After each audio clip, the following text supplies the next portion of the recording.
and gentlemen, prepare for a thrill. We have stories of the dead coming back to life to tales of the dark and evil. So sit back, relax, and enjoy The All-American Spookshow.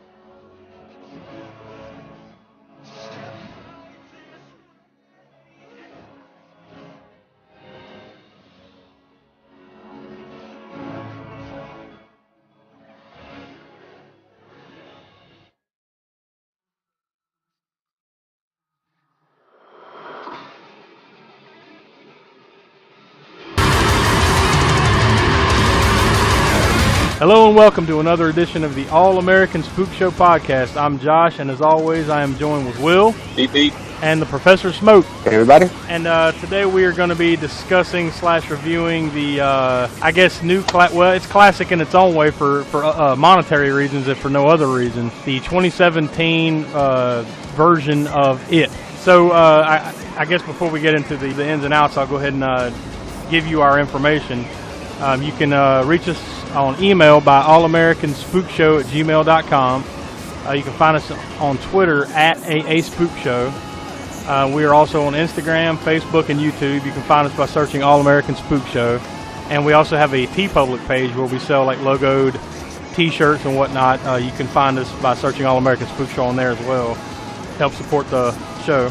So I guess before we get into a little bit of the background, Will, what were your initial thoughts upon watching this? I'm assuming this wasn't the first time you watched it for this, right? You saw it in theaters, or you'd seen it before? No, actually, I wasn't able to get to the theaters to go see this one, but I have seen it at least twice before watching it for the podcast. Yeah, I thought it was pretty good. I mean, of course, it doesn't like match up to the book, but you know, not many things do. But I thought overall, it was a pretty good movie. Now, this is probably one of the rare occasions where, like, I've read a ton of Stephen King books, but I actually have never sat down and read it. I think I've started it a couple times and then, like, you know, got distracted and never finished it. But I've never actually read this book, and you actually read the audio or listened to the audio book, right? Yeah. So this is one of those rare times where you might be a little more ahead of the curve than even I am. Smoke, have you ever read it or listened to it? Yeah, I've read the novel, but it's been probably back in the 80s when I actually read it. Mm-hmm. And so I remember a lot of stuff about it, but I'm also hazy on some of those details. So I know that it's a little bit, maybe a little bit closer than the 1990 version was, but yeah, I know a lot of stuff was left out. But of course, the novel was like, 1,000 and some odd pages. Oh yeah, it's one of his biggest, for sure. Yeah. So with that being said, since you read it at least somewhere in the past, and Will, you've more recently listened to it, how does this first stack up comparatively? From what I can remember, because I've done like a couple of Stephen King books now. From everything that I can remember, I thought it held up pretty close to the book. There is definitely something they left out towards the end with all the kids when they're down in the sewer and they start forgetting things. They had to do something to jog their memory. Uh-huh. Really, I'm not surprised that they skipped that in the movie. Do you remember what that is, Smoke? That jogs their memory? Yeah. No, I don't recall that part. They all hook up down in the sewer. Oh, okay. to I guess relink their bond. Yeah. And it helps them like remember how to get out. I guess like keeps them together over the years. But wait a minute, what do you mean hook up in the sewer? Yeah, pretty much what I'm talking about. A bunch of teenagers getting busy down in the sewer. What the? Yep. Yeah, I need to read. Yeah, even though we went with the R rating for this movie, there's certain things that they can't borders they couldn't cross. Well, I mean, look, it's Stephen King, so I mean, like, you know, his writing is the Wild Wild West. Like anything goes, pretty much. Yeah. So yeah. And that was part of the fun too of reading it. I think. I mean, most of the Stephen King stuff I've read has been back in the day. Not that I don't love his books now, but I just don't have as much time, I guess, for read. I need to do the audiobook thing as well. I don't have enough time for reading, but Yeah, that was one of the fun things I think about reading King back then was, you just never knew what was going to happen in the next chapter to chapter. Oh, yeah. I mean, Now that I've actually read a couple of Stephen King books, he's, at least in the couple that I've read, seems to have a couple of sexual happenings in his books where it's just whoa, this is feel a little dirty listening. Now that's not always the case though. I mean, maybe with it and a handful of others for sure, but that's not always the case. There's not always something sexual going on. There might be there's obviously the language and there might be some innuendo and stuff, but there's not always something crazy going down like that. Not like that. Yeah. No. The other one that I'm thinking of is In the Stand. Oh, yeah. Where the gas can man and the kid get together. The trash can man. Yeah. Yeah. That, by the way, just kind of a side note. I think Amazon, is making a The Stand show, they're going to make a series for Amazon Prime or Prime Video, whatever the hell they call it this week. And it seems I don't know if this is a rumor or it's official casting, but I saw the trash can man was going to be Marilyn Manson. Oh, really? Yeah. Like I said, that could be rumor. You know how the internet goes, but I don't know if that's 100% official or not. But I think I saw that somewhere that they at least wanted him to do it, or he wanted to do it, or it's set in stone. I don't know, but yeah, Marilyn Manson is the trash can man. So Smoke, what were your initial reactions after seeing this movie, this version of It? Well, I saw it when it came out in the theater. I saw it the first time, and wide release, whatever. Thought it was great. Enough so that whenever it came to a drive-in theater that was close to us, playing on a double bill with, I think, Annabelle Creation, I think it was at that same time that came out. That sounds about right. Saw it again at the drive-in. That was pretty cool experience too. And then we actually saw it a third time when it came to the value type, dollar type theater. Mm-hmm. And then bought the Blu-ray when that came out. Saw it again on Blu-ray one time, and then we picked up the 4K not too long ago, I believe. And then, so me watching it recently has been the fifth time I've seen it. I didn't look this up, but I'm just curious if either one of you recall, did this movie play in 3D? I'm not sure about that either. I know I didn't see it in 3D in any of the times I saw it.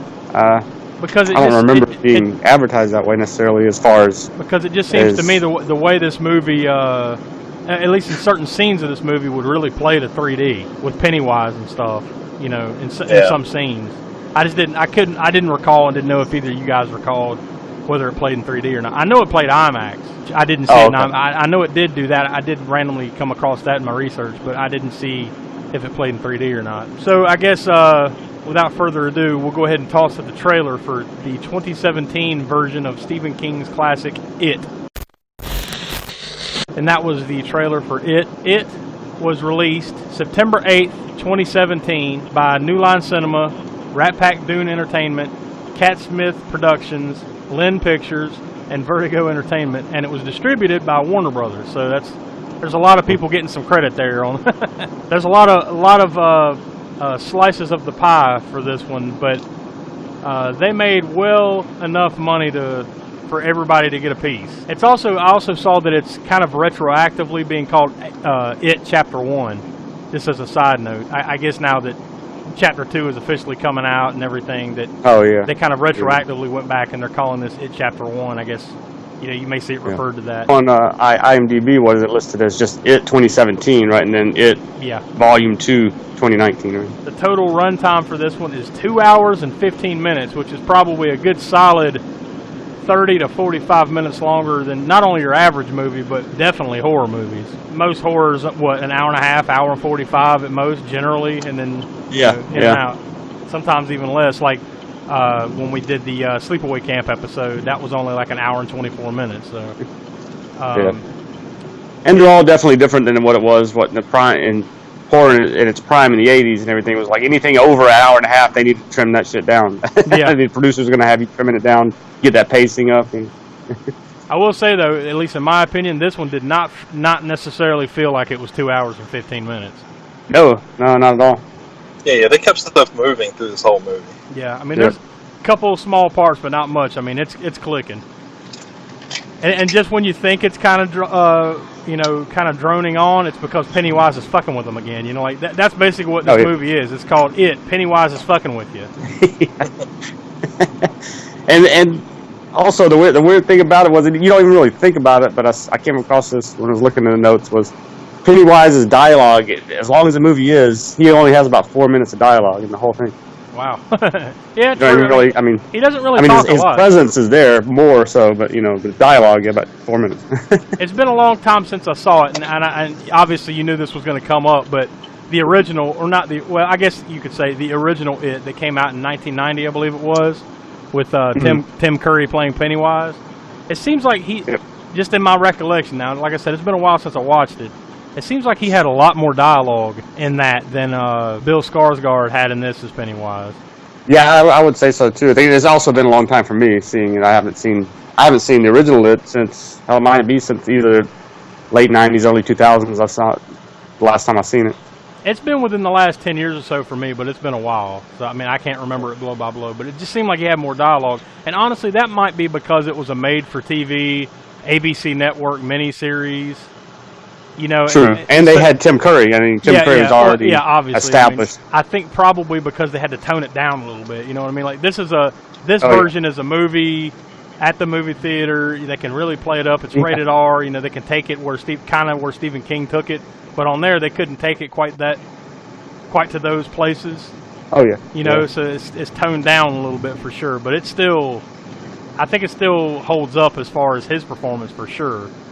I mean, definitely. He nails it. I mean, he's a scary clown for sure. Yeah, yep. And it doesn't have that comparison. I mean, of course, in your mind, you're kind of comparing it at first. When the first time maybe you see it, or you see Pennywise, you kind of. But I mean, after that, it's pretty much like any other movie where somebody's performing, like Heath Ledger as a Joker or whatever. They put their own spin on it. You don't compare it after that. You're just kind of going with it. Yeah, that's what I was just about to make the same comparison in terms of like. Not to be cliche to compare it to a clown performance, but the different variations of the Joker. So back to the background. This is obviously rated R, and it's once again, like we've already mentioned, it's based on Stephen King's 1986 novel of the same name. It. The budget for this movie was $35 million, which is a pretty high budget, but it made all that back and then some just in the opening week. The first week it made in the United States, it grossed $123.4 million. I don't know where that ranks, but it's got to be pretty high up there as far as opening weekends. When it opened, wasn't that the number one? Like it was like the number one horror opening ever, or something like that. I'm sure. And like the second highest rated R movie ever. Yeah.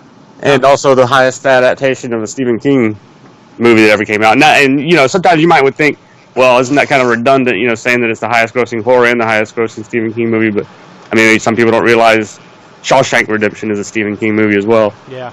Or The Green Mile and whatever. It's not necessarily horror, but Stand By Me. But yeah, the highest ranking King movies. And which one? Stand By Me. Yeah, and Stand By Me too. Yeah. The Running Man. Yep. But you can keep going on and on for a while with that. But yeah, you get the point. It made $123.4 million in its opening weekend in the United States. The U.S. gross, by the time this left theaters, it made $327.4 million in the United States. Worldwide, it made $700.3 million, so it just passed $700 million. It is the highest grossing horror movie of all time. It only made it up, though, to number 13 that year, in 2017. It was only number 13 overall that year. But that's mainly, I mean, there was a lot of big releases that year. And in particular, Star Wars The Last Jedi, Episode 8 came out that year. Oh, yeah. And it made, worldwide, it made, like, good Lord, what... a cajillion or something? I'm sorry, I happen to have it right here. It made $1.3 billion. So, yeah, that's a tough nut to crack. But either way, yeah, this was highly successful. Not even inarguably the most successful horror movie of all time. Put your criticisms aside. I mean, like, this thing was gangbusters, man.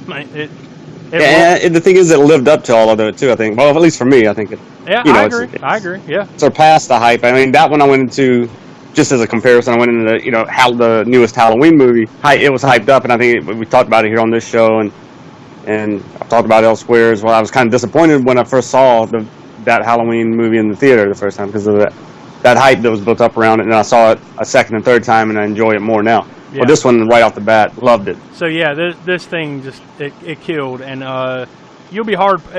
Maybe chapter 2 will come out, and it may match it, it may pass it, who knows. I would imagine it's probably going to do very well, and then it's going to be then it'll be just like kind of like this one was. It'll have to get on the critical hype train, it'll make a ton of dough in that first weekend no matter what. After that it'll be like, well, was it good? As to how much money it keeps making, but I think regardless it will be a success as well. And it's got a pretty good cast. Yeah, well, I mean, that really, this one that we're about to talk about didn't really have anybody you would know, really, right? I mean, maybe Bill Skarsgård. The kid from Stranger Things. The kid from Stranger Things, and Bill Skarsgård maybe a little bit, for if you've seen a couple other things, but that's pretty much it. Yeah, it was going on story alone, I guess, and Yeah. It was riding on the Stephen King name, and, just the popularity of Tim Curry's It, and... the fact that they were putting a big budget behind it, so it rolled. And I think one of the things that goes in that, too, that kind of tells you where they were maybe headed or not sure where they were headed is they didn't even know if there was going to be a Volume 2 or not. Yeah. And, depending on how that one did. Yeah, and I'm sure we'll discuss that once we get into the movie here shortly, but, in my opinion, you could end it right there. True. I think they ended it in such a way where, I think it might have been satisfying enough. Right. If they decided they didn't want to make another one for some reason, or let's just say it had bombed in the box office, I think they could have ended it right there. Now, it may not have been the complete tale of the book or anything, but you could have ended it. Oh, yeah, for people who have never read the book at all, you wouldn't even realize that, that could just be it right there. And yeah. I mean, in your mind, you might be thinking, well, what's going to happen 27 years later, but... But if you never read the book, you could definitely easily see it ending there. Yeah, but exactly. There was no huge cliffhanger we got to make another one just to wrap this thing up. It kind of stands on its own two legs, in that regard. This movie was filmed in Bangor, Maine, but mostly in... I mean, they didn't film it in Derry? No, yeah. No, they didn't make up a town and then in Maine and then do it there. But apparently, I guess that's just certain parts. Most of this was filmed in parts of Ontario, Canada, around Toronto and stuff. Between June 27th, 2016 and September 21st, 2016. So about a year exactly before it was released on September 8th of 2017 is when this was filmed. And of course, the sequel, it spawned the sequel, It Chapter 2, which will come out September 6th. Of 2019. Mm-hmm. So it stars Bill Skarsgård as Pennywise. You may or may not have known him from Hemlock Grove before this, or around the same time. Before this, that movie Allegiant, which I think was one of those youth novel movies, in the Twilight-ish vein, I think. He was in Deadpool 2, and then right after this movie, after his star was made by this, so to speak, he was in the show on Hulu, Castle Rock. Which, once again, I highly recommend that show. It's really good. It also stars Jaden Martell as Bill Denbrough. He's kind of the main kid, kind of the leader of the pack, so to speak. He was in that movie, that Bill Murray movie, St. Vincent. It was Bill Murray and Melissa McCarthy, I believe it was. He was the kid in that, and he was in the movie Midnight Special. It stars Finn Wolfhard as Tozier. I can't remember how you say his last name. Tozier? T-O-Z-I. Tozier, yeah. Richie Tozier. Really, I mean, he's been in a few things, I guess, but the main thing most people, especially our listeners, would know him from would be Stranger Things. It also stars Sophia Lillis as Beverly Marsh, and she's kind of the crush of Bill and the little kid, the new kid that joins the group, Ben, and of course a handful of other kids. I'm not going to run down the whole list, but there's a group of 7 or 8 kids that they call themselves the Losers Club. They're all the stars of the movie. It was directed by Andy Muschietti, I think is how you say it. He directed this one, and he is directed the Chapter 2, that's the new one. And the other thing that I noticed that he directed was the movie Mama. I don't know if you ever saw that or not, but another horror movie. No, I still haven't seen Mama. Yeah, basically though, I mean, there's a couple other things I think, but that's pretty much it. Like, 'cause surprisingly, like, you know, such a huge movie that made such a huge bank, he doesn't really have a deep resume. Yeah, true. And Mama, I remember seeing the trailers for it, and I wanted to see it, but never did get to the theater for that one. You know, I think I started watching it, you know, when it was on Netflix or, you know, some streaming, you know, somewhere online. Something happened, like, toward the beginning of it, and I'm like, man, I don't know if I really want to watch this right now. And then I just never went back and watched. Like, something to do with kids or something, you know, like, I'm telling you, man, when you have kids, like, your whole perspective changes on something. Oh, yeah. On that stuff sometimes. Yeah. Like, man, why are you fucking with the kids, you know? Yeah, yeah. And then I just never went back and finished watching it. But it looked pretty good, though. I mean, one of these days, if we don't do it for the podcast, I'm sure I'll sit down and finish watching it. This was a screenplay written by Chase Palmer, Cary Fukunaga, and Gary Dauberman, which is obviously based on Stephen King's novel. The first two guys, Chase Palmer and Cary Fukunaga, they've done a handful of things, but Gary Dauberman actually is pretty deep in the Conjuring universe. I think he wrote the Annabelle movies. I think all three of them, if I'm not mistaken, and The Nun. And he directed the latest one that just came out, Annabelle Comes Home. Okay. Which I think is the only movie the dude's ever directed, if I'm not mistaken. He's deep into that universe. So, but isn't if I'm just off the top of my head once again, didn't the Conjuring stuff that's put out by Warner Brothers as well too, right? I think. I believe it is too. I'm not 100% on the studio right now on that and blanking on that one. Yeah, I think it is. So it's kind of that same. It's that same. They live in the same neighborhood, so to speak. Yeah. So yeah, I mean, did you have any other notes or anything, Smoke, that you had done any research or anything? Not as far as I know. We talked about Warner Brothers, and also was it New Line Cinema. I think there was a co-production of both of them. Yeah. Well, from what I can understand, it was like New Line Cinema and one of those co-productions with all those ones I listed. Yeah. But Warner Brothers distributed it. So, but I think New Line is like a subsidiary or some crap of Warner Brothers now, anyways, right? So. Yeah. They're all in the same building. Yeah, there's a lot of true. Yeah. And then also going back on some of that background information on, I know we talked about already, but that it was the highest grossing horror movie. Before that was kind of surprising to me, was that Paranormal Activity 3 was the highest grossing. Wow. Before it took it out, which I actually haven't even seen the Paranormal Activity. I haven't seen any of the Paranormal Activity movies. Wow. That's a shocker. Although I'd heard, it probably is. It's one of those. I don't know what it was one of those things, or it was a big hype machine whenever it came out, and I just avoided it for some reason. Well, and my fiance, she's seen them all of them. She's surprised too, and I told her that about not ever seeing it. Well, at this point now that you've said this, don't watch it now. Just wait. Just wait for us to get to it. That way it's kind of fresh. Like, you've waited this long, just hold off for a little while longer. Oh yeah. I will. I really think you'll probably appreciate it more than you think. At least that first one for sure. Yeah, that's what I think I'd heard. You know what? Whenever they came out, when the first one came out, I don't even remember what year it was right now. Not off the top of my head, and I don't recall. But it's been a little while now, though. I'd say in the last 8 years or so, it's been a little while. Oh, it's been 8 years? Okay. I was even thinking longer, maybe, for some reason. I don't know what was going on then. I might have just been one of my, die-hard old-school horror phases where I'm like, oh, screw all the new stuff, Nothing but Suspiria on a loop for me. That's right. And then when it was hyped up a lot, too, and I'm like, nah, I ain't going to see it. It's probably going to, not meet my expectations.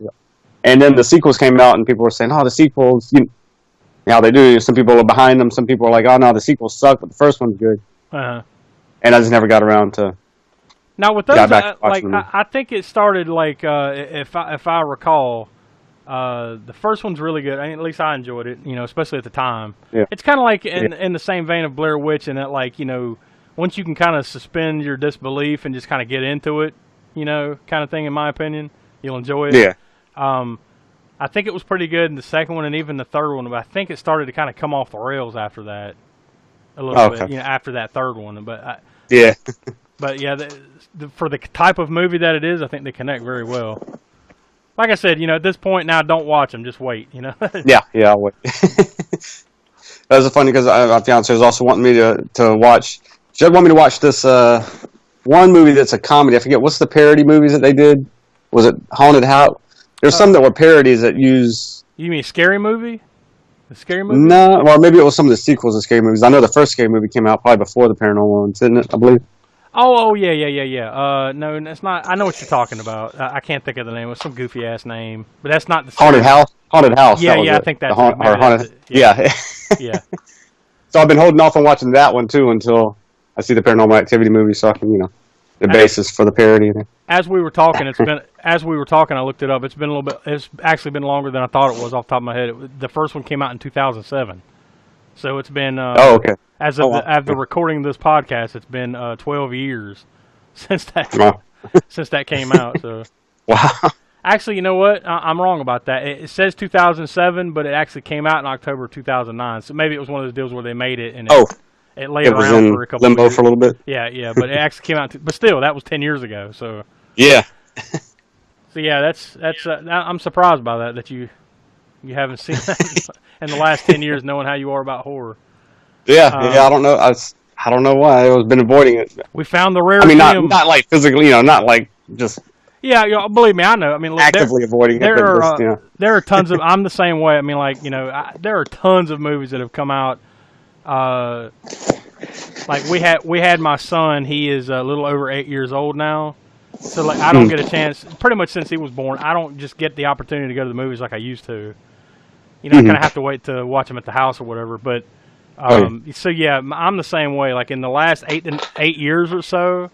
There's hundreds of movies that I haven't seen that, some people would you haven't seen that yet? It's like when you run into that rare person that hasn't seen Star Wars for some reason. Yeah, that's true. Since 1977, they still just haven't, I don't know, it just hasn't come across my radar yet. Yeah, no, at that point, you're openly avoiding it. If you haven't seen it in the last 40 years, you're just being that guy, Yeah.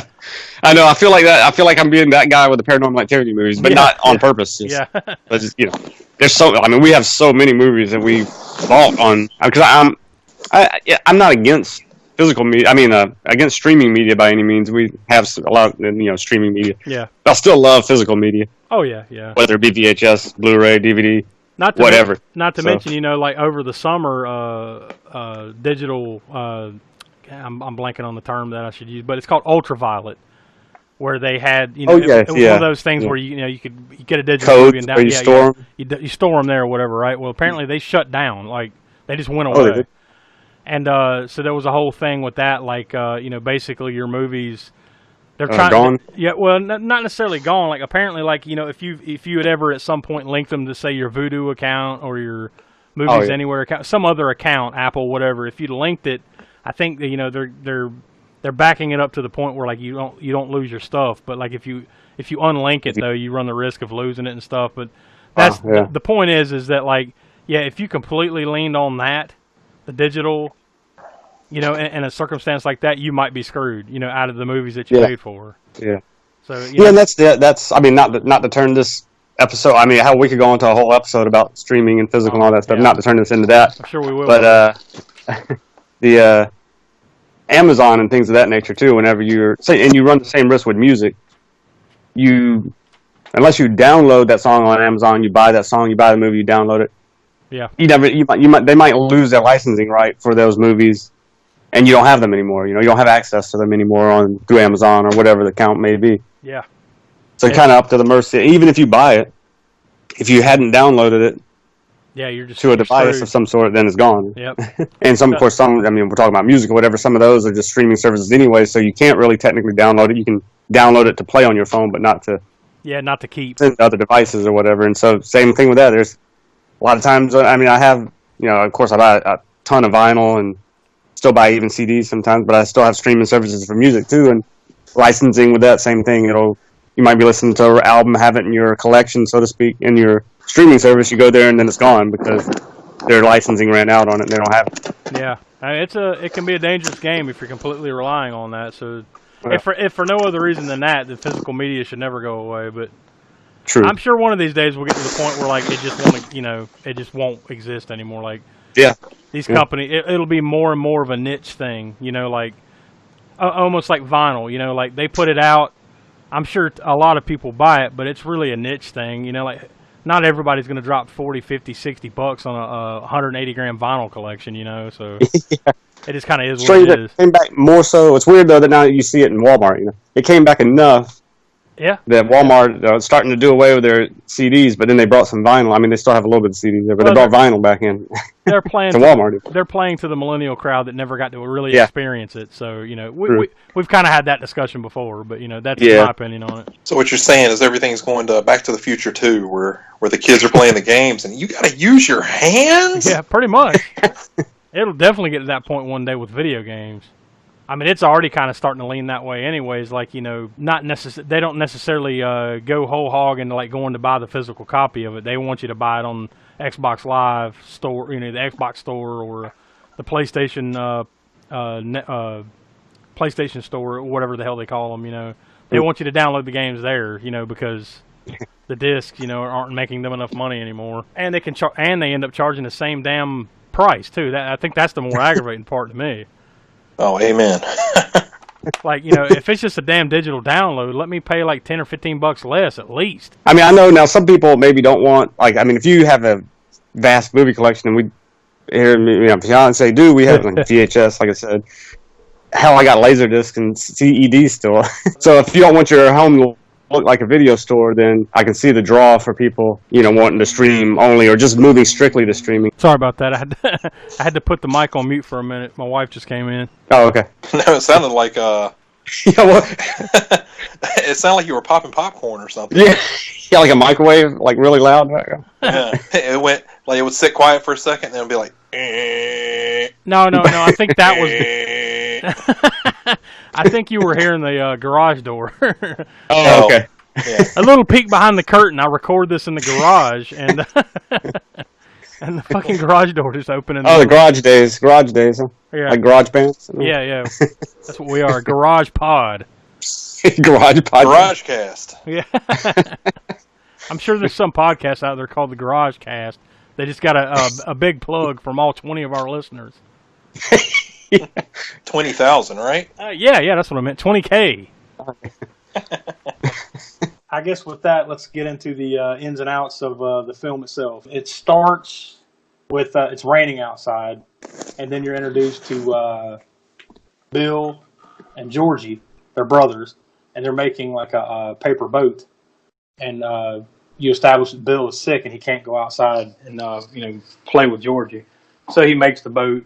He's making the boat for him, and then you see the words October 1988 on the bottom of the screen. Then Bill sends Georgie down to the cellar to get some wax, so he can put it on the boat so it'll float. And of course, it's the spooky cellar bit. Georgie kind of runs in there, gets it, and runs back out. He's kind of spooked, but he goes upstairs and they finish up the boat, and he goes on out to play. He's floating the boat down. There's it's really raining hard outside, so there's almost like a little river going down the side of the road, and he's playing with his boat on the side of the road. And then, of course, it goes right down a drain. And he looks down the drain to see if he can see it, and then boom, Pennywise, the clown, is standing down there. Oh, before we get to there, how irresponsible are these parents? Like, shouldn't they kind of be blamed at this point?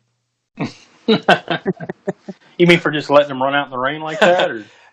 Well, letting them run out in the rain because it's coming down like a monsoon. But Mm-hmm. More importantly, hey, I'm just going to go run down the road, probably the wrong way, and not looking up.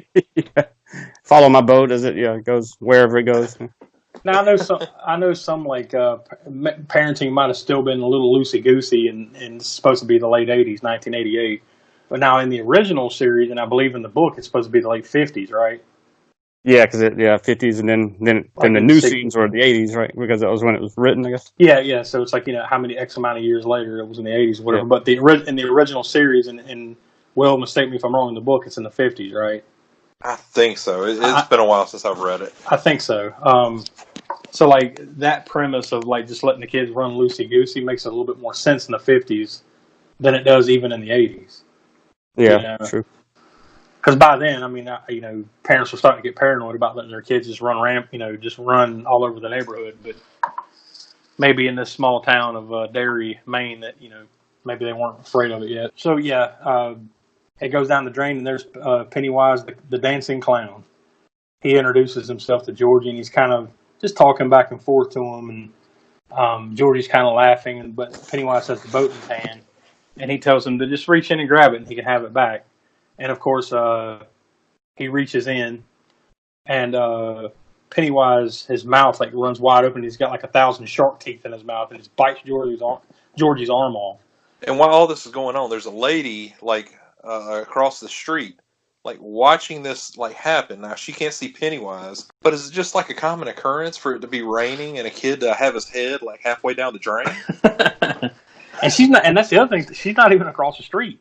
She's on the same. Yeah. She's on the same side of the street as he is, like right in front of her yard. I mean, that's just an irresponsible person. I mean, there's so many people at fault here. Yeah. So yeah, he bites his arm off, and then like Georgie kind of like starts to drag himself away, like by his leg. He's kind of on the ground, like one arm in it. He's trying to get away, and then of course Pennywise grabs a hold of his leg and just pulls him down in the drain. And that's where you see the "It" title screen, credits, whatever. What did you think of the cold open here? I mean, it grabs you, right? Definitely, yeah. It instantly pulls you in, and from what I remember, that's fairly close to what happened in the book. Same deal with the original series, the Tim Curry miniseries. Oh yeah. Yeah, I think the mom was gruesome. Of course, not as gruesome in the Tim Curry one because of the TV. No, and that one he doesn't bite his arm off. I think he just kind of pulls him down in his drain. Yeah, I think like probably one of the bigger differences is like the mom was playing, I believe, Beethoven or something like that when he went to go down to get the wax. And if I do remember correctly, like after he went down into the basement, she started playing like something more ominous. Mm. And then everything that happened from there on. Yeah, you barely see the parents in this movie. I mean, you see the mom there. Right. Yeah. I think she's kind of playing the piano during all that scene where he goes down to the cellar and all that.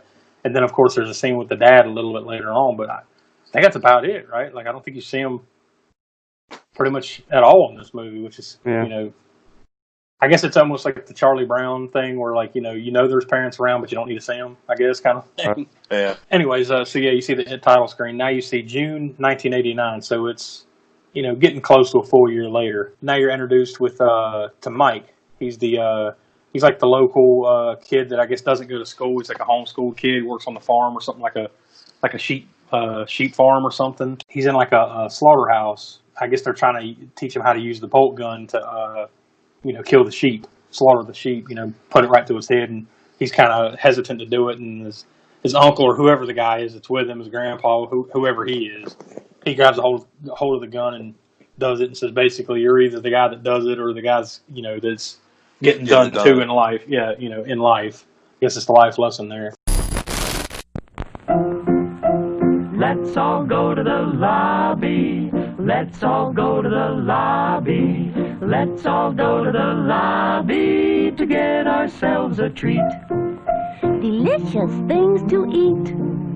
The popcorn can't be beat. The sparkling drinks are just dandy. The chocolate bars and the candy. So let's all go to the lobby to get ourselves a treat. Let's all go to the lobby to get ourselves a treat.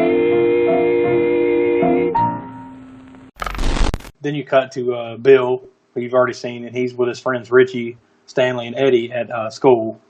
And they're kind of, just talking kid stuff. You are then introduced to Beverly, who she's in the girls' bathroom, in there. Is she smoking or something? What is she doing? I think she is, right? I think she's in there hiding, but yes, she is smoking.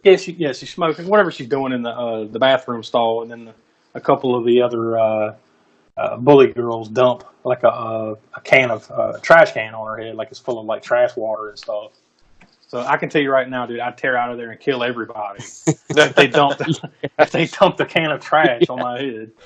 But she was smart enough. I guess it's happened enough that she just grabbed her book bag, popped it on her head so it wouldn't get in her hair. Yeah. I guess that's the thing. Is like, I guess that's what you're to bring out of that. Is like, she gets picked on a lot, and so she's kind of used to it. So she just kind of goes with the flow. But yeah, I'd go on a murderous rampage if somebody did that to me. But I guess that's why nobody ever did that to me. So they all knew it. And this is at the point now, like, you're kind of going through the day of school, and you realize this is the last day of school. So then you realize that there have been some kids lately that have been missing. You come to find out Georgie, Bill's brother, which we all know what happened to him, but they just kind of assume he's missing. And there's been a handful of other kids that have gone missing in the town. Henry Bowers, who's like the lead bully. He's beyond a bully. This dude's like a serial killer waiting to happen. Foreshadowing. You're introduced to Henry Bowers and his goons, and then they're bullying the main boys, Bill and his friends. Then you're introduced to Ben. He's kind of the chubby new kid, and he's being all clumsy with Beverly. So clearly he's kind of like crushing on her, and he's got a New Kids on the Block T-shirt, so she kind of pokes fun at him for that. So that's kind of like their own little joke. Then, as I alluded to a second ago, you're introduced to Bill's dad. Like Bill's in his garage at home. He's made like a model of how he thinks maybe Georgie went down the drain and came out. Maybe like he's down at this other end of the sewer, or his body or whatever might. Basically it's his conclusion of where Georgie might be. And his dad's just like, forget it, he's dead, and pick all this shit up. I don't want to hear nothing more about it, I think that's pretty much the only time you see his dad in the movie is him being pissed about a model he built. So then Mike, who you just met earlier, the sheep slaughter boy, he's delivering like meat or something, to a shop in town, and he's on his bicycle, and he goes down an alleyway, and then he's at a door on the side of the building, and he sees like hands, like burnt hands coming out of the door. Like the door won't open, so you see a bunch of hands, like it's on fire inside. You see a bunch of hands trying to paw their way out. Then the door busts open, and you see Pennywise in the cooler. It's like a meat locker, right? Like a meat cooler. Yeah. And he's just kind of hanging around in there. Then the bullies, Henry Bowers and his goons, come like run him down in their car. I guess they're about to beat the shit out of him or something, but I guess they go away, and they just scare him or something like that. So now you're starting to get the sense that Pennywise is starting to fuck with them just a little bit, like here and there. Then you cut to Stanley, one of Bill's other friends. He's a little Jewish boy, and he's like learning. What do they have to recite something for their bar mitzvah or something, right? And I guess he's learning the passages and what he's supposed to read. And he's the rabbi's son. Mm-hmm. And the rabbi's running him down like, you haven't even learned what you're supposed to read or whatever. So he makes him take the book back into his office. And then he goes into his dad's or the rabbi's office, and there's like this crazy-ass weird picture hanging in the rabbi's office. Now, why? Why would he have this weird-ass picture in a rabbi's office? You figure there'd be a picture of God, the Star of David, I don't know, something Jewish-related. Instead, it's just this horribly wicked woman playing a clarinet or something. So it spooks him out, and he's kind of leery to go near it, but the picture's crooked, so he straightens it out, and he goes over to the shelf and puts the book on there, and then he hears the picture that he straightened out fall off the wall. He turns around, and the picture's gone, right? Or the lady in the picture. She's gone. Yeah, the lady in the picture is gone. So he's kind of stood there in terror, and then all of a sudden you realize, of course, it's behind him.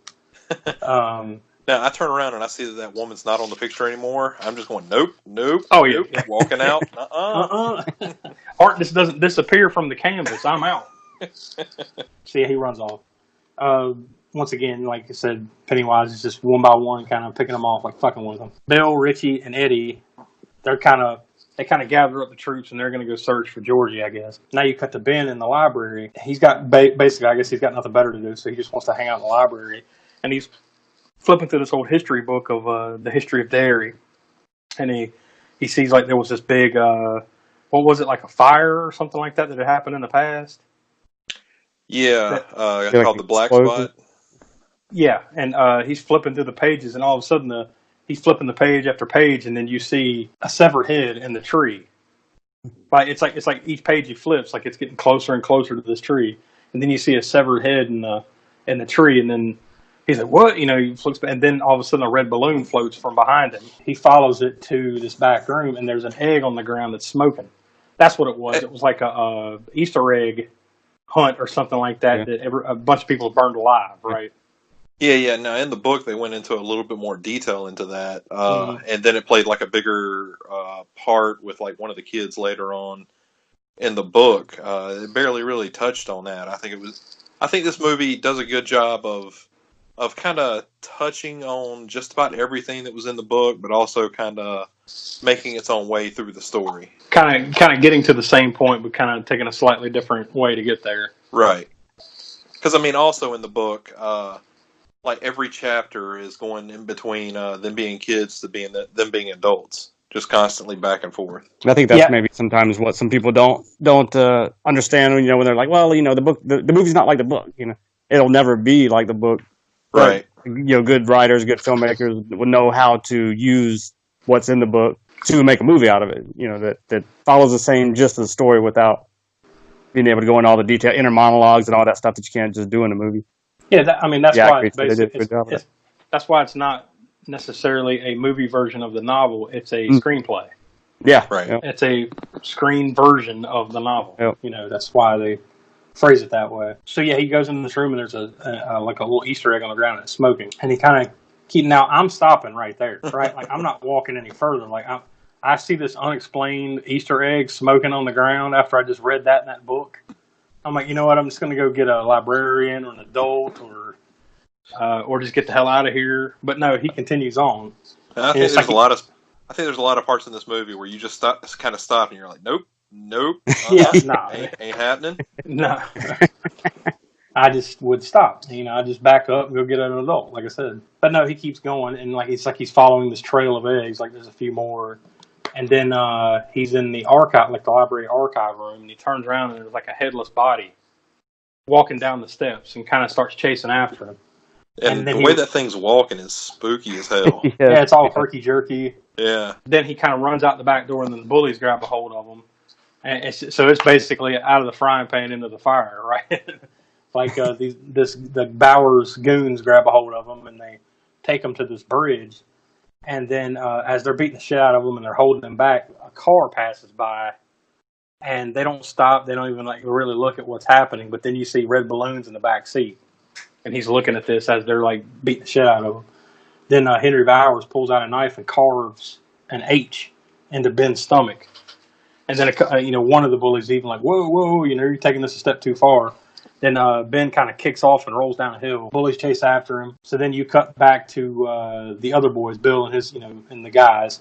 They're down in the sewer, and they find, I guess they're about to go in there and look around, and then they find a shoe that belonged to Betty Ripsum, who is the girl that is missing currently. Then Ben, just kind of like he's running from the bullies, he kind of stumbles up upon them. I guess they grab a hold of him and take off. One of the bullies, Patrick, he kind of hears something, so he's looking for all of them. He's looking for Ben, and he hears something in the sewer, and he goes in there. He's got like a lighter and like a can of hairspray or something, and he's kind of spraying it, and he can see like for light, I guess. And he shoots it a couple times, and then he sees like zombies, basically, or whatever the hell they are, living corpses. He's freaking out. He's running. Then a balloon kind of like floats up in front of his face, and it pops, and then it's Pennywise standing there, and it attacks him.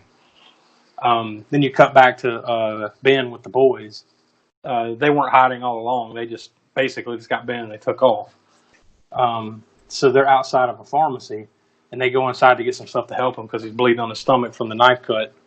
And Beverly's in there, and she's buying tampons. So she's kind of hiding it from them or whatever, but she decides to help them as they basically like steal a couple of the medical supplies they need. She kind of flirts with the creepy pharmacist behind the desk as they make off with it, which obviously is inappropriate.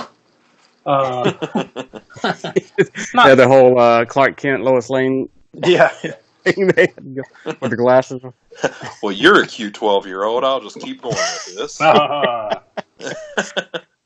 All on the up and up in 1989.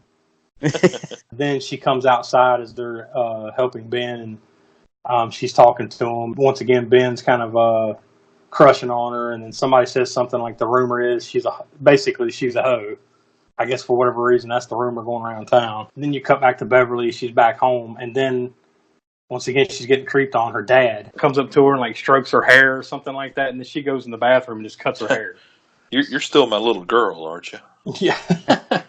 Well, I think it's important to kind of point out, like at this point, you can definitely tell, like Pennywise has started to affect everybody in the town. Yeah. Like, especially the adults, though. Like none of the adults are quite right in this flick. Yeah, and I think that's kind of the influence of like over time, right? Like Pennywise has been here for hundreds of years. I think you're eventually led to assume he's been there for quite some time. I don't know what route they're going to go in the movie, but in the book, like it was pretty much like he was there. Like it seemed to me like thousands and thousands of years ago. Yeah, so he's been there a long time, and like you say, he's kind of almost like mentally affecting the adults and stuff to kind of ignore the fact that all these kids have gone missing over the years. Yeah. And I guess if you're one of the kids lucky enough to survive it, I guess you just get old and forget. I guess is kind of where you go with it. Then, as it was the custom to do in the summer of '89, with your friends, your other guys, you stand on the side of a cliff in your underwear and you just spit off of it.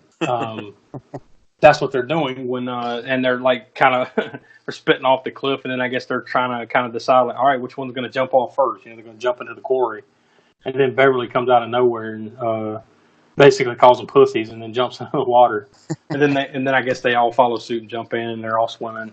And I swear at this point, I don't know if it's like the lens that the camera guy used or what, but that ledge seemed way too high to be jumping off of. Yeah, it's pretty high up. Now, quarries are pretty deep, though, right? I mean, I think that's part of the thing. So, I mean, well, yeah, like they are, but you jump high enough up, it doesn't matter. Like you would have to land at the perfect angle to not hurt yourself. Yeah, otherwise like your legs or like your do a belly splash or whatever. Oh yeah, you'd be messed up.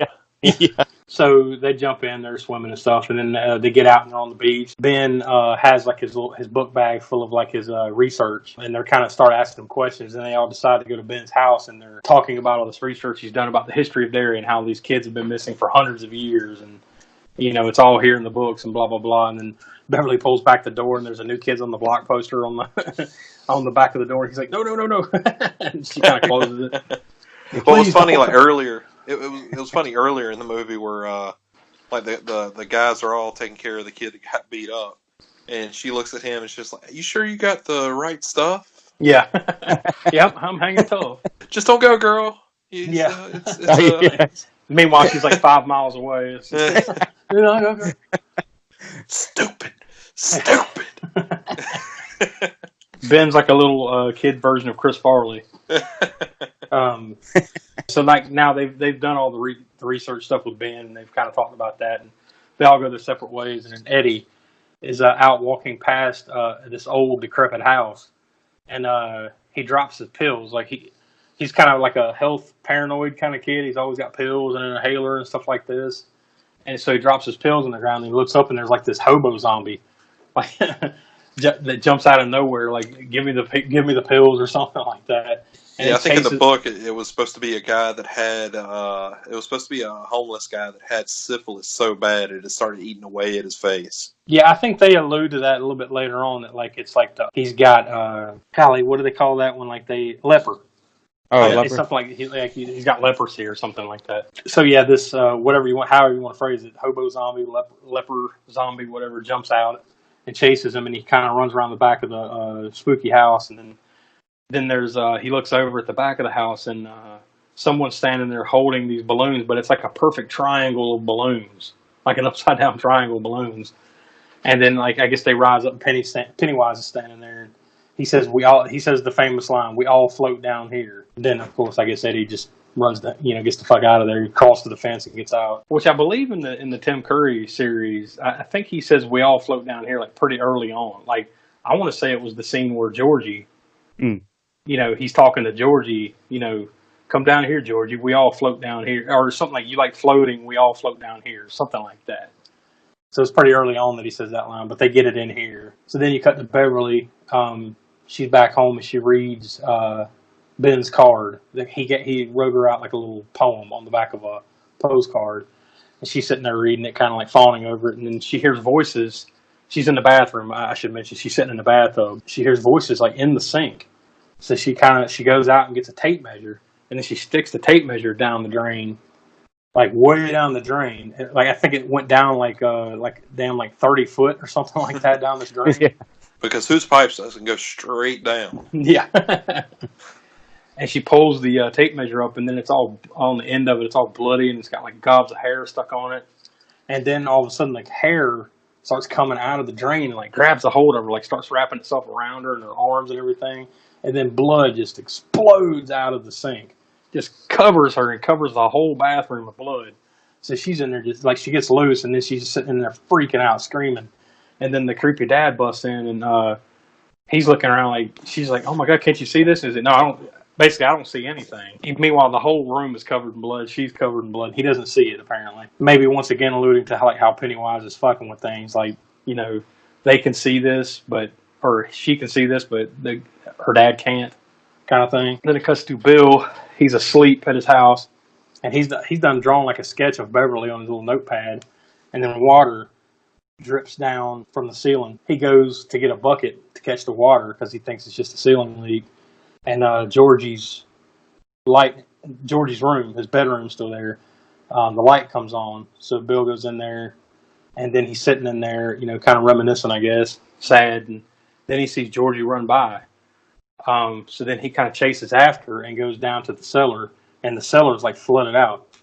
And then Georgie's kind of over in the corner, which obviously you assume you realize it's Pennywise. And then he says something like, "You'll float too." And then Pennywise rises up from the water and then chases Bill, and he runs out. Or he kind of comes quickly, like scurrying, running at him real like, Bill just like freaks out and runs up the stairs. Back to Beverly, she sees all the guys, and she tells them to come up to the apartment so they can see what's happening, and they come in and they all see the blood. So, like I said, obviously you can see the Pennywise is just fucking with them, and other people can see it, and other people can't. Then this is pretty cool. They have an 80s cleaning montage to get the blood up.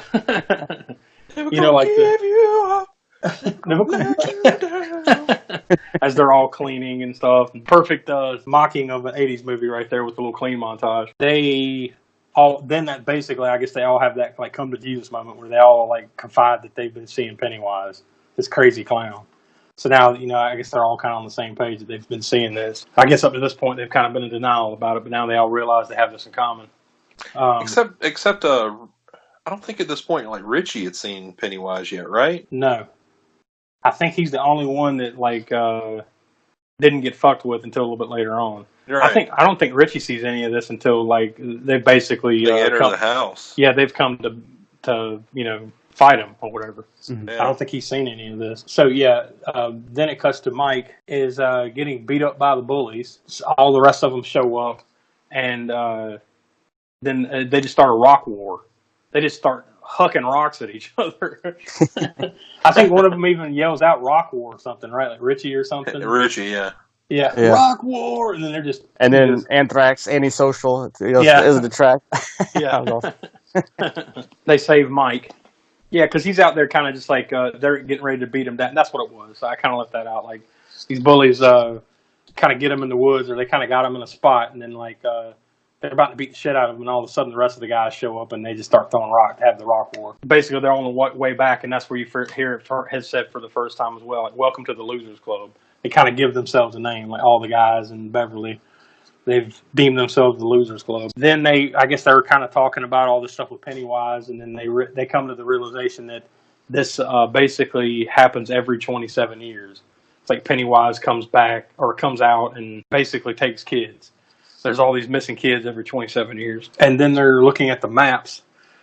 They have like an old sewer map or something, and then like the current layout of Derry. Mm-hmm. And they see all these sewers that are connected, and they all lead to the well house.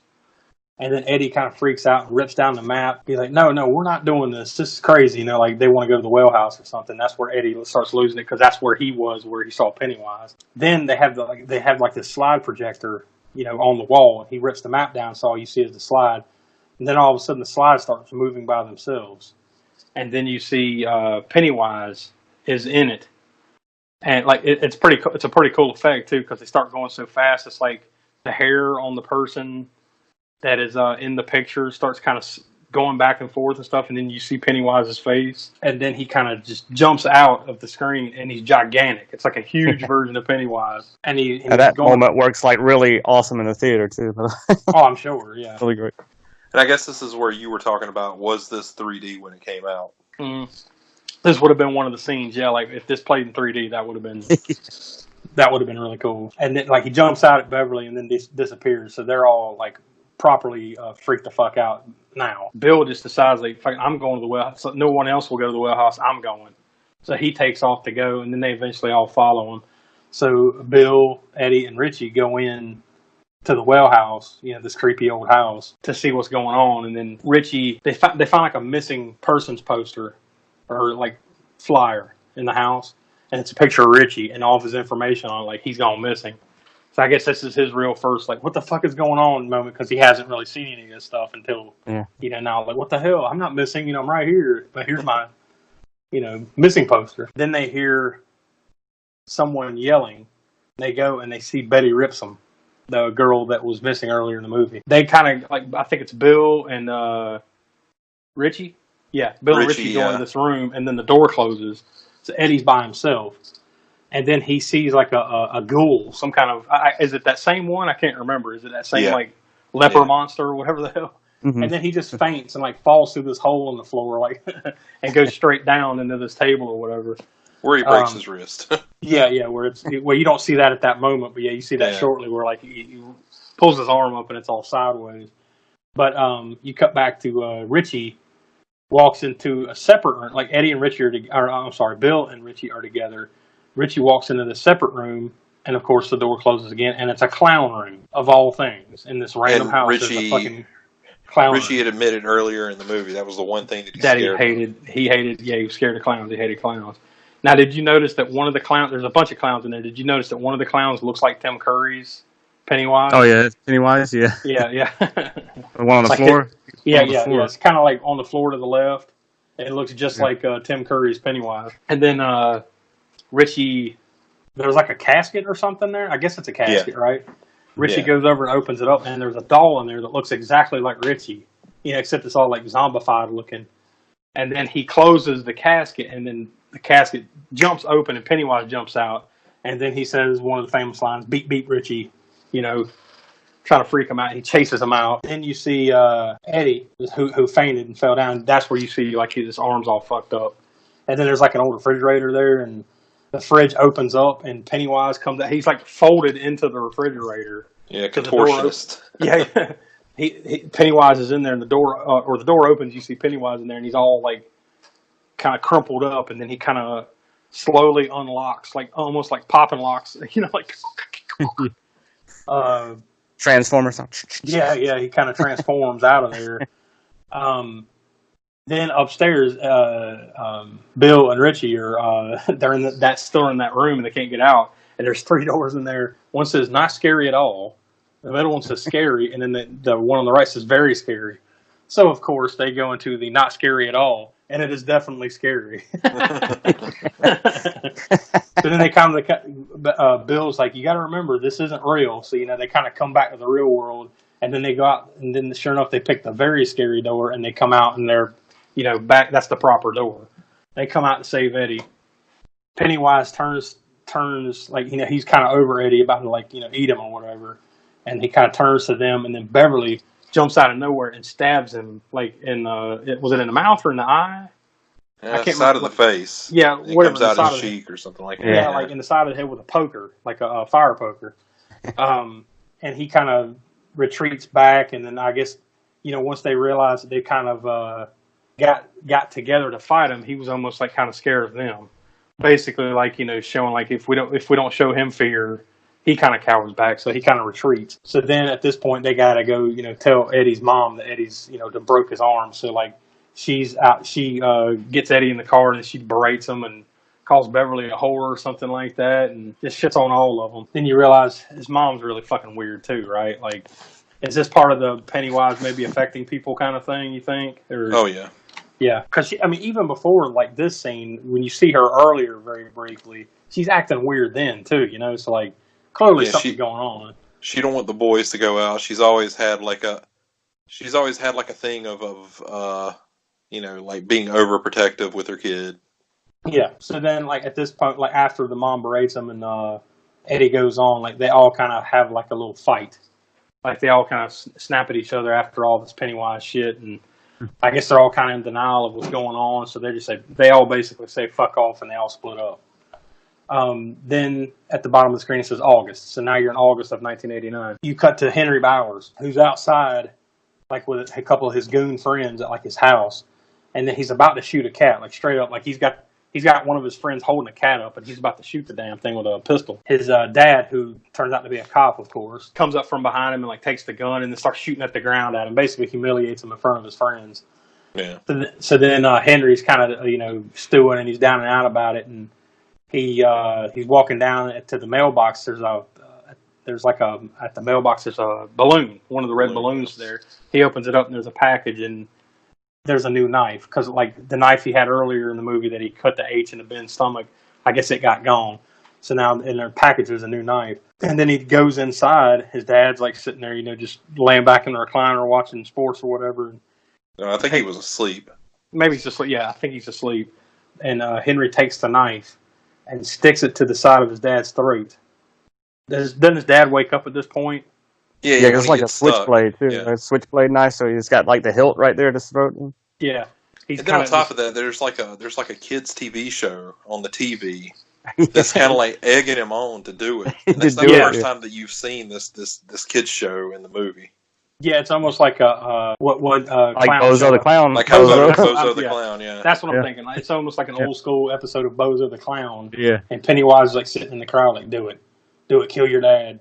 So he takes a knife and like sticks it to the side of his dad's throat, and then like I said, it's a switchblade. He kind of pops it open and it sticks right in the side of his neck, and he kills his dad. I guess he bleeds out whenever he hit him right in the artery. Like we alluded to earlier, serial killer has been made. Now you go to Beverly. She's with her dad. They're kind of having that weird back and forth, and he's grabbing at her.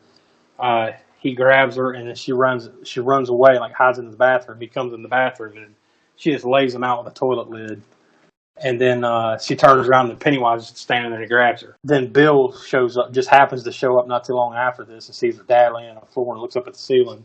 And written in blood, it says, "You die if you try," written on the ceiling. So then he has to go and get the guys together, the Losers Club. He has to go get them together because now he realizes that Beverly's in trouble and they got to go get her. So he gets them together, so they decide to go down to the well house.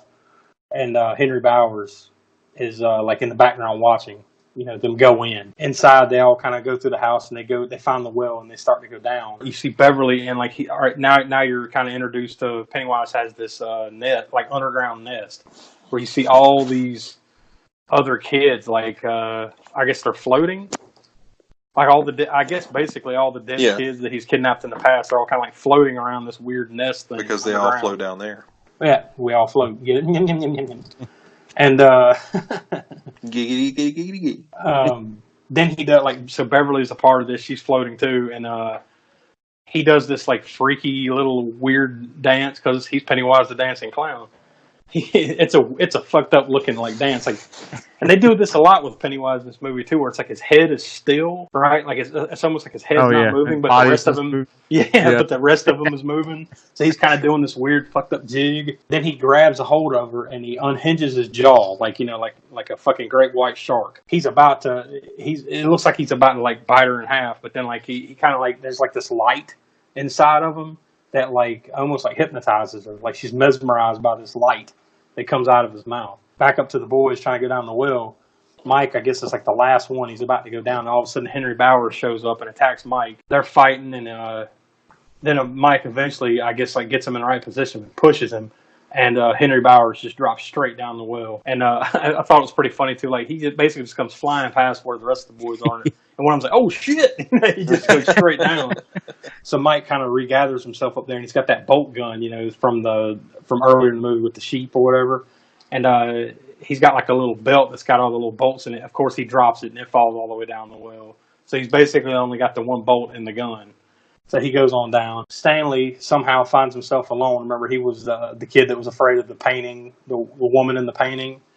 He finds himself. He gets apart from them somehow and finds himself alone. All of a sudden, the paint woman is on top of him, and like basically like she gets on top of him and starts biting his face. And obviously it's Pennywise. Bill grabs the bolt gun from Mike and then takes off alone as they're attending to Stanley, right?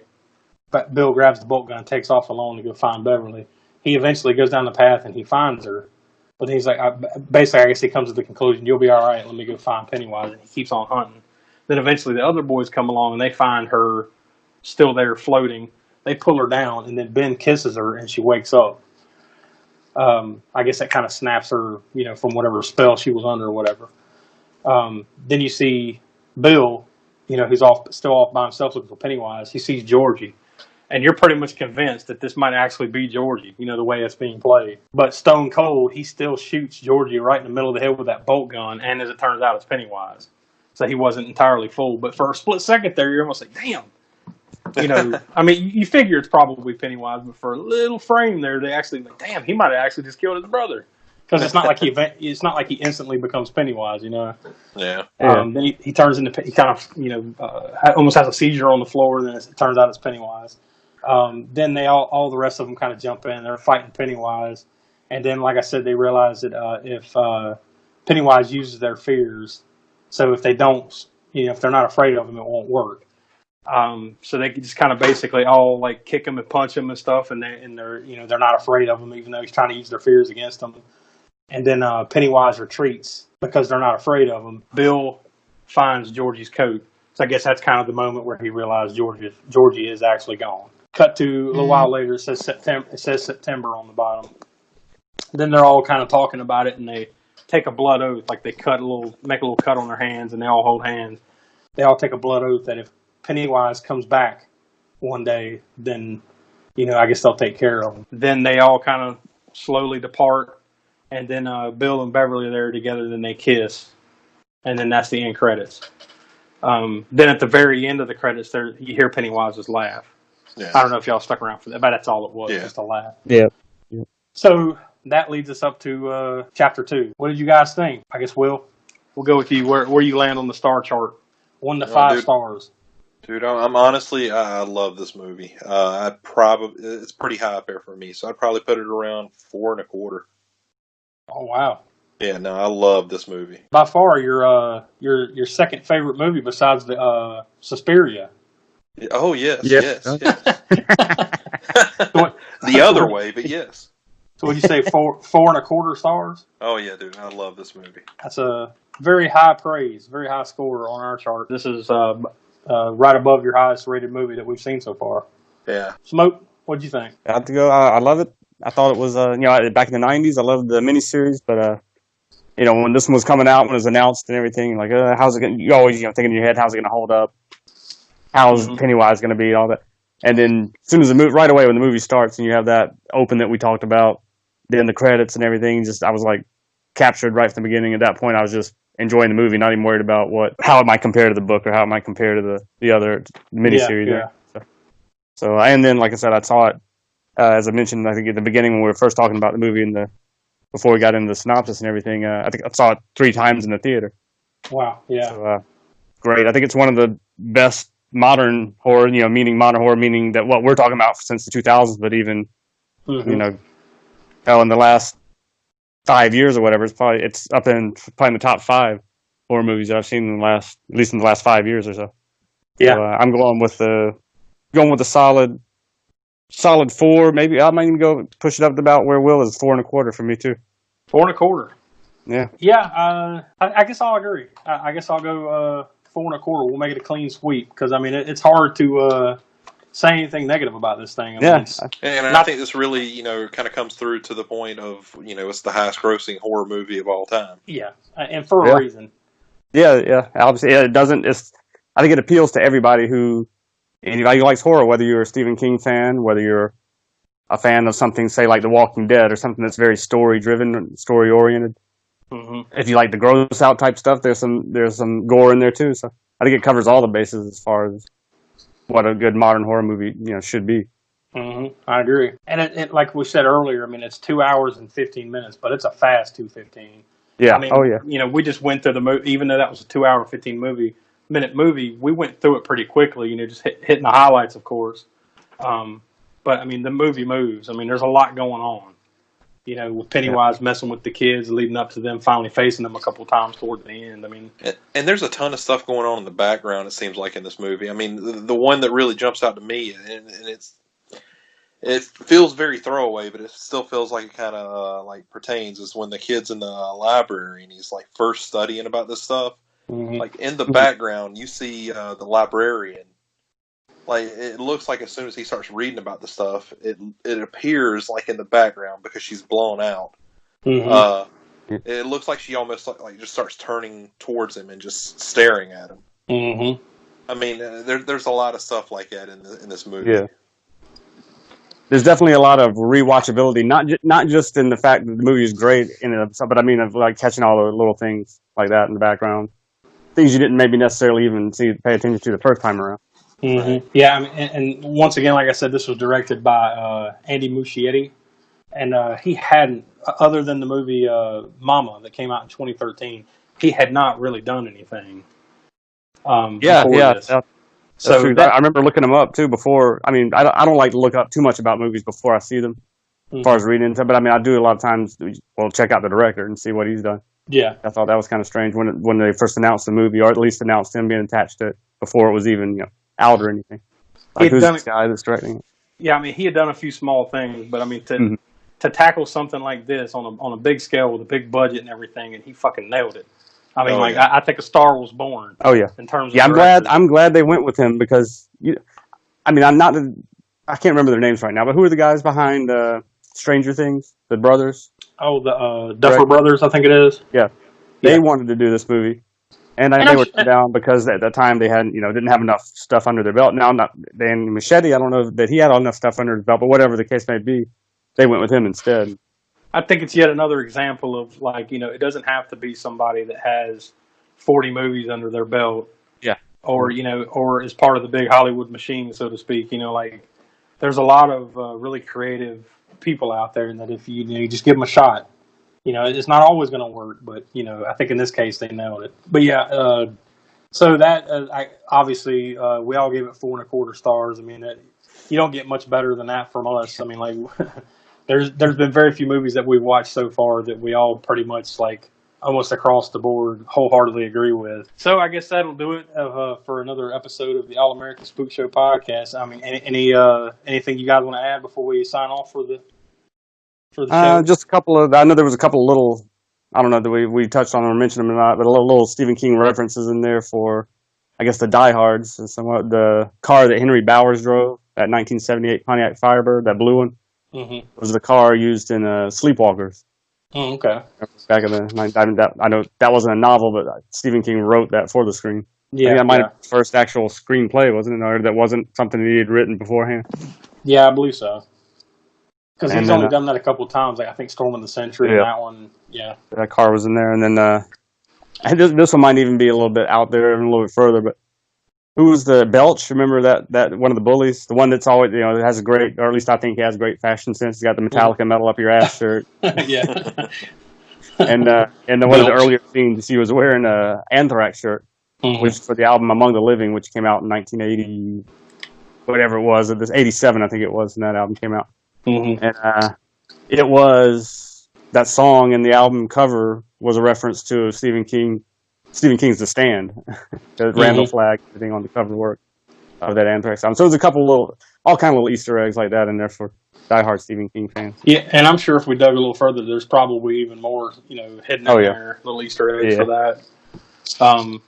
Because I mean, this is probably one of his more popular works. And he's got a bunch, and this is this is top 5, I'd say, for sure, for most people. Definitely. All right, well, I guess that's it for this episode for it 2017. So we all definitely across the board highly recommend it. If you haven't seen it at this point, you've been spoiled, but you should definitely go see this. I mean, it's the most successful horror movie of all time, and it'll probably go down as one of for many years to come. So you should definitely check this one out at least once, and I recommend multiple viewings. It's really good.